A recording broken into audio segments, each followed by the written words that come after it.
तर शीतपित्त म्हणजे सगळ्यांना ॲलर्जिक रायनायटिस हे माहिती असतं, परंतु स्किनवर जे विविध प्रकारचे आजार असतो, ज्याच्यामध्ये मुख्यतः स्किनवर चट्टे येणे, लाल प्रकारचे पुरळ येणे आणि खूप अतिशय म्हणजे खूप जास्त प्रमाणात खाज येणे, अशा प्रकारचे रुग्ण आहेत.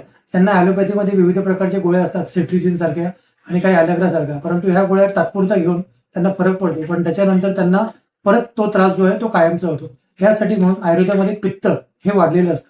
अशा रुग्णाने एकाने ज्यांना साधारणतः 4 वर्ष असा त्रास होता, त्यांनी आपल्याला रिव्ह्यू दिलाय. त्यांनी सांगितलं, I am Shabina Kazi from Ambernath west and very thankful to doctor Jeevan Chaudhari from my treatment of शीतपित्त. आय जस्ट विजिटेड डॉक्टर टॉइस and after his medicines I become completely well and I am completely fine now.